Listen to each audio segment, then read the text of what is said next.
سبحان اللہ. چند ہی گھڑیوں کے بعد وہ مہینہ آنے والا ہے کہ جس کا انتظار سارا سال عاشقان رسول کو رہتا ہے.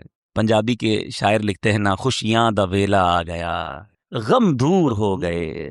وہ مبارک مہینہ آ رہا ہے کہ جس مہینے میں اس ہستی نے جلوہ فرمایا کہ جس ہستی کی وجہ سے یہ کائنات بنی ہے. حدیث قدسی میں رب ارشاد فرماتا ہے، نبی پاک کی زبانی جب رب کا فرمان سنے تو اسے حدیث قدسی کہا جاتا ہے. حدیث پاک کا مضمون کیا ہے؟ اے محبوب، اگر میں تجھے نہ بناتا تو کائنات نہ بناتا، اگر تجھے نہ بناتا تو یہ چاند اور ستارے نہ بناتا. بریلی کے تاجدار ایسے ہی نہیں لکھتے. اعلیٰ حضرت کا کمال یہ ہے کہ جب بھی قلم اٹھاتے ہیں یا تو کسی قرآن کی آیت کی طرف اشارہ کرتے ہیں، کسی حدیث کی طرف اشارہ کرتے ہیں، کسی قرآنی واقعے کو سناتے ہیں. اعلیٰ حضرت لکھتے ہیں وہ جو نہ تھے تو کچھ نہ تھا، وہ جو نہ تھے تو کچھ نہ تھا، وہ جو نہ ہو تو کچھ نہ ہو. جان ہے وہ جہان کی، جان ہے تو جہان ہے. پیارے آقا ہیں تو یہ جہان ہے. وجہ تخلیق کائنات کہا گیا نبی پاک کو. Reason of the all creation, بنایا ساری دنیا کو نبی پاک علیہ الصلوۃ والسلام کے لیے. مولانا حسن رضا خان صاحب برادر اعلی حضرت لکھتے ہیں نا، کونین بنائے گئے سرکار کی خاطر، کونین بنائے گئے سرکار کی خاطر، سرکار کی خاطر ہے. کونین بنائے گئے سرکار کی خاطر، اور پھر فرماتے ہیں کونین کی خاطر تمہیں سرکار بنایا. ہم سب کے لیے گویا نبی پاک ایک ایسی روشن کرن ہے کہ جب اس کائنات میں جہالت کا گھٹا ٹوپ اندھیرا چھایا ہوا تھا، لوگ اپنی بچیوں کو دفن کر رہے تھے، اور اس قدر جہالت تھی کہ کعبہ تو موجود تھا مگر کعبے کے اندر 360 بت موجود تھے. آج کعبے کا طواف آنسوؤں کے ساتھ ہوتا ہے. ایک زمانہ وہ تھا جب ننگے ہو کر کفاران مکہ تالیاں بجاتے ہوئے معاذ اللہ کعبے کا طواف کیا کرتے تھے. کعبے کی عزت بحال کرنے والا، انسانیت کو وقار دینے والا، صحیح راستہ دکھانے والا، روشنی کی کرن لانے والا نبی پاک علیہ الصلوۃ والسلام، اس دو جہاں کا سہارا میرے آقا جب تشریف لائے تو گویا کائنات کی تقدیر بدلی، کائنات نے ایک نئی کروٹ لی. سبحان اللہ، کیا خوبصورت شعر ہے نا. آئی نئی حکومت سکہ نیا چلے گا، آئی نئی حکومت سکہ نیا چلے گا، عالم نے رنگ بدلا صبح شب ولادت. آقا تو کیا آئے، گویا اس دھرتی کی، اس کائنات کی قسمت جاگ اٹھی اور سسکتی ہوئی انسانیت کو ایک جلا ملی، ایک نئی زندگی ملی. اور سبحان اللہ، اس آپ ذرا غور کیجئے. مثال کے طور پہ میں مثال دیتا ہوں بلا تمثیل. میں یہاں بیان کرنے آیا ہوں، یہاں ہزاروں عاشقان رسول پہلے ہی رہتے ہیں، علماء کا ادب بھی ہے، بیان سننے کا شوق بھی ہے. میں آ کر بیٹھا، پورا فیضان مدینہ بھر گیا. کوئی کمال نہیں ہے ایسی جگہ جانا جہاں جناب جہالت کا دور دورہ ہو، جہاں کوئی کسی کی بات سننے کے لیے تیار نہ ہو، جہاں بتوں کی پوجا کی جاتی ہو، جہاں اسلام کی بات سننے کے لیے کوئی تیار نہ ہو. ارے نبی پاک ایسے دور میں تشریف لائے جب یوں سمجھیے کہ ایک ایسی قوم جو جنگجو بھی تھی، جہالت والی بھی تھی اور مشرک بھی تھی، اور کسی بات کو سننے کے لیے تیار نہ تھی، بچیوں کو زندہ دفن کیا جاتا تھا. ایسے وقت میں، اتنے مشکل گراؤنڈ میں سرور کائنات صلی اللہ تعالی علیہ وسلم کی جلوہ گری ہوتی ہے. اور ایسی قوم کو تبدیل کرنا، ایسی جس کو کہیے جبلت کو، ایسی نیچر کو چینج کر دینا، یہ نبی پاک علیہ الصلوۃ والسلام کا وہ کارنامہ ہے. اور سبحان اللہ، تبدیلی لائے تو کیسی لائے. کسی کو صدیق اکبر بنا دیا، کسی کو فاروق اعظم بنا دیا، کسی کو عثمان غنی بنا دیا، بچپن سے اپنی گود میں رکھا تو مولا علی بنا دیا. اللہ اکبر، میرے آقا کی ذات وہ عظیم ذات ہے. پڑھیے دنیا کی ہسٹری، کبھی ایسا نہ ہوا ہوگا کہ کوئی ایسی شخصیت بھی گزری ہے کہ جس کو لوگ قتل کرنے کے لیے آئیں، تلوار لے کر آئیں، جان سے مارنے کے لیے آئیں، مگر جلوائے جانا دیکھیں تو اب جان دینے والے بن جائیں. ایسا کسی شخصیت کے بارے میں نہیں پڑھا ہوگا کہ گرفتار کرنے آئیں، نہیں چھوڑوں گا، میں گرفتار کر کے جاؤں گا. اللہ اکبر، جب میرے آقا کے چند جملے سنیں، نورانی چہرہ دیکھیں تو ان کے عشق میں خود ہی گرفتار ہو جائیں. پہلے کہا چھوڑوں گا نہیں، اور اب کہتے ہیں آقا آپ کا در چھوڑوں گا نہیں. That is the revolution. یہ وہ ہستی ہیں کہ کائنات میں وہ عظیم ریولوشن آیا.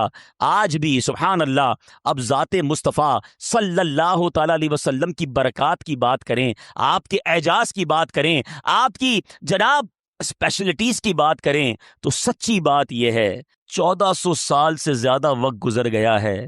مورخین لکھ رہے ہیں، محدثین لکھ رہے ہیں، سیرت نگار لکھ رہے ہیں، کوئی سیرت کی کتاب لکھتا ہے، کوئی کسی وصف کی بات کرتا ہے.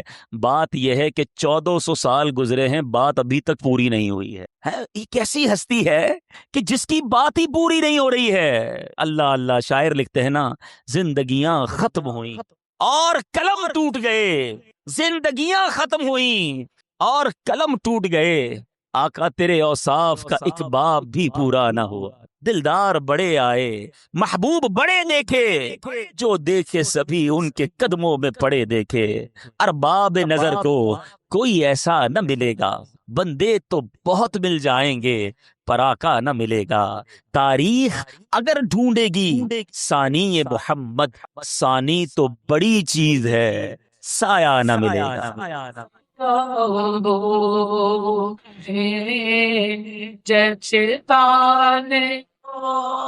جیسے میرے سرکار ہیں نہیں کوئی نبی پاک کی جب شان پڑھتے ہیں نا، سنتے ہیں، تو اپنے اوپر فخر ہونے لگ جاتا ہے، پراؤڈ فیل ہوتا ہے. یا اللہ تیری مہربانی ایسے نبی کا امتی بنایا، ایسے آقا کا مجھے غلام، یہی شرف کافی ہے. پیارے آقا علیہ الصلوۃ والسلام کی غلامی مل گئی، یہی بہت بڑا شرف ہے کہ ایسے نبی جو رب کے حبیب ہیں اور میں ان کا امتی کہلایا. سبحان اللہ. میٹھے اسلامی بھائیوں، اب آئیے، سچی بات میں نے کہا نا کہ نہ ہماری اوقات نہ ہمارے پاس الفاظ، مگر میں سوچ رہا تھا کہ آج جمعے کا بیان کس موضوع پر کیا جائے، تو پھر ذہن نے یہی کہا، اسلامی بھائیوں نے بھی مشورہ دیا کہ مبارک مہینے کی آمد ہے، کچھ آقا کی ولادت ہی کی بات کر لیتے ہیں، تاکہ ذہن بھی تیار ہو جائے، روح بھی تیار ہو جائے، دل و دماغ سے. اور تھوڑی پنجابی وچ کہتے ہیں نا، گج وج کے میلاد منائیں گے انشاءاللہ. نبی پاک کا شجرہ نسب، سبحان اللہ. پیارے آقا علیہ الصلوۃ والسلام کا شجرہ نسب والد ماجد کی طرف سے یہ ہے، حضرت محمد صلی اللہ تعالی علیہ وسلم بن عبداللہ بن عبد المطلب بن ہاشم بن عبد مناف بن قصا بن کلاب بن مرہ بن قاب بن لوی بن غالب بن فہر بن مالک بن نذر بن کنانا بن خزیمہ بن مدرقہ بن الیاس بن مدر بن نزار بن معد اور بن عدنان. یہ بخاری شریف میں یہاں تک آپ کا شجرہ لکھا. اور والدہ ماجدہ کی طرف سے نبی پاک علیہ الصلوۃ والسلام کا شجرہ کیا ہے؟ حضرت محمد صلی اللہ تعالی علیہ وسلم بن آمنہ وہب بن عبد مناف بن زہرا بن کلاب اور بن مرہ. یعنی نبی پاک علیہ الصلوۃ والسلام کے والدین کا، دونوں کا جو شجرہ ہے وہ کلاب بن مرہ پر جا کر مل جاتا ہے. آگے چل کر دونوں سلسلے ہو جاتے ہیں، عدنان تک آپ کا نسب نامہ صحیح سندوں کے ساتھ سبحان اللہ علماء نے لکھا. اے میرے میٹھے اسلامی بھائیوں، اور بعض مورخین کا یہ اتفاق ہے کہ عدنان جو ہیں وہ حضرت اسماعیل علیہ الصلوۃ والسلام کی اولاد میں سے ہیں. اور سبحان اللہ، حضرت اسماعیل ذبیح اللہ، حضرت ابراہیم خلیل اللہ علی نبینا علیہ الصلوۃ والسلام کی مبارک اولاد ہیں، آپ کے فرزند ارجمند ہیں. سبحان اللہ. نبی پاک علیہ الصلوۃ والسلام کا نسب اللہ تبارک و تعالیٰ نے ہر معاملے میں میرے آقا کو عرفہ و اعلیٰ بنایا. میرے آقا اعلیٰ حضرت جبھی تو لکھتے ہیں سب سے اولا و اعلیٰ، سب سے بالا و اعلیٰ، ہمارا نبی، اپنے مولا کا پیارا، ہمارا نبی، دونوں عالم کا دولہا. سنتے جائیے اور جھومتے جائیے. نسب میں اللہ تعالیٰ نے کیسا مقام دیا کہ نبی پاک علیہ الصلوۃ والسلام کا خاندان نسب، نجابت اور شرافت میں تمام دنیا کے خاندانوں سے اشرف و اعلیٰ ہے. یہ وہ حقیقت ہے کہ کفار جو تھے نا پیارے آقا کے بدترین دشمن تھے. ہر وہ چیز تلاش کرتے تھے، معاذ اللہ ملتی نہیں تھی کہ جس سے کسی طرح شان گٹائی جائے، مگر وہ بھی اس بات کا اقرار کرتے. حضرت ابو سفیان جب کفر کی حالت میں تھے، ایمان نہ لائے تھے، تو بادشاہ روم ہرقل کے بھرے دربار میں انہوں نے بھی اس بات کا اقرار کیا تھا، اس بات کو ایڈمٹ کیا تھا، ہوا فینا ذو نسب، یعنی نبی پاک علیہ الصلوۃ والسلام عالی خاندان سے ہیں، اشرف اور اعلیٰ خاندان سے ہیں. نبی پاک علیہ الصلوۃ والسلام مسلم شریف کی روایت سنو، میرے آقا خود فرماتے ہیں کہ اللہ تعالیٰ نے حضرت اسماعیل کی اولاد میں سے کنانا کو برگزیدہ بنایا اور کنانا میں سے قریش کو چنا اور قریش میں سے بنی ہاشم کو منتخب فرمایا اور بنی ہاشم سے مجھ کو چن لیا۔ اعلیٰ حضرت لکھتے ہیں نا، ذات ہوئی انتخاب، ذات ہوئی انتخاب، وصف ہوئے لاجواب، نام ہوا مصطفیٰ، تم پہ کروڑوں درود۔ سبحان اللہ۔ یعنی نبی پاک کے، دیکھیے یہ باتیں پتہ ہونی چاہیے۔ لوگ اپنی فیملی کی بات کرتے ہیں کہ میں فلاں خاندان سے ہوں، میرے دادا یہ تھے، میرے جناب پر دادا یہ تھے، میرا فیملی بیک گراؤنڈ یہ ہے۔ ارے جس نبی کا کلمہ پڑا ہے ان کا بھی نسب نامہ پتہ ہونا چاہیے، ان کے خاندان کی معلومات ہونی چاہیے، اور دل و جان سے عزت و احترام مزید بڑھنا چاہیے۔ اب آئیے قریش، میرے آقا قریشی ہے نا، قریش کون تھے سیکھیے۔ آج میں کچھ بیسکس بتانا چاہتا ہوں تاکہ شروع سے ہم نبی پاک کی سیرت کو سمجھنا شروع کریں۔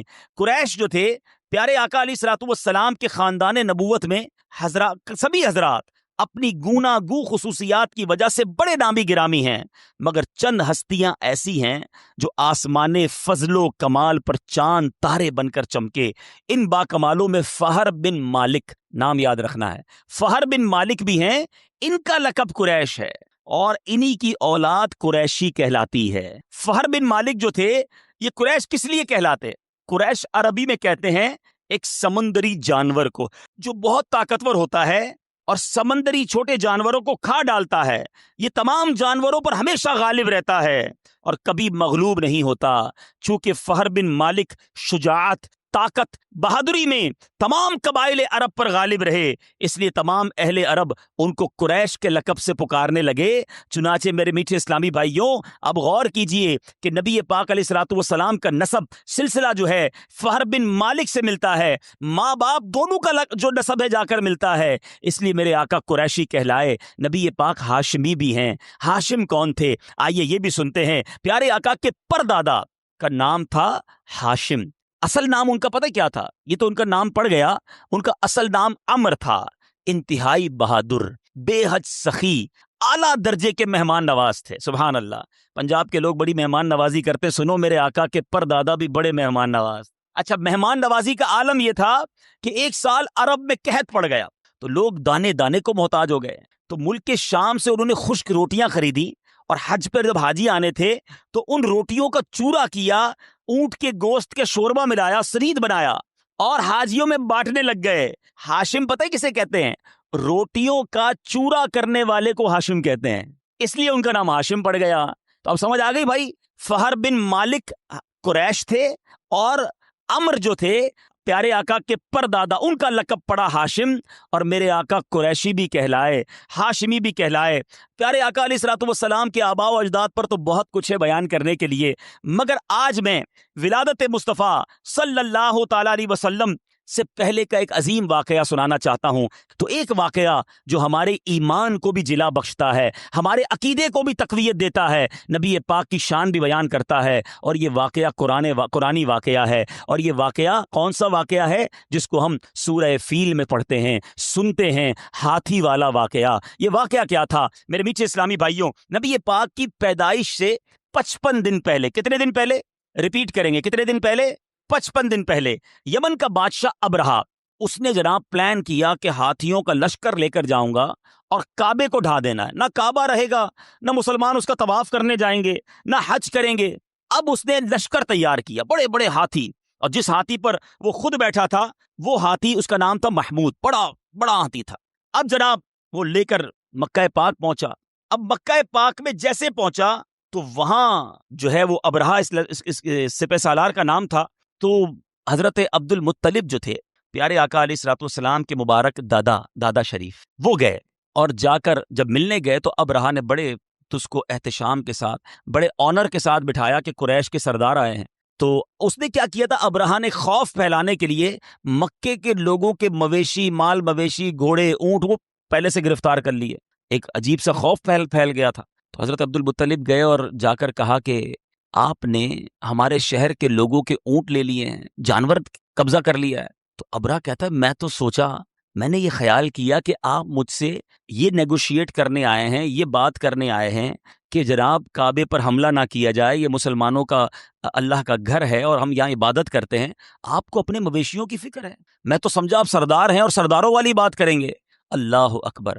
حضرت عبد المطلب نے اس دن جو تاریخی الفاظ کہے، دلوں پہ نقش کرنے کے قابل ہیں، اللہ اکبر، وہ کیا کہتے ہیں؟ وہ کہتے ہیں مجھے اپنے اونٹوں سے مطلب ہے، کعبہ میرا گھر نہیں ہے، کعبہ جس کا گھر ہے اسی نے اس کی حفاظت کرنی ہے۔ ابراہ کے لیے بالکل نئی بات تھی، یعنی ہو سکتا ہے وہ یہ سمجھ رہا ہو کہ سرنڈر کر رہے ہیں، ڈر رہے ہیں، کہ ٹھیک ہے اس نے اعلان کیا ان کو سارے مویشی دے دو، سارے مویشی دے دیے۔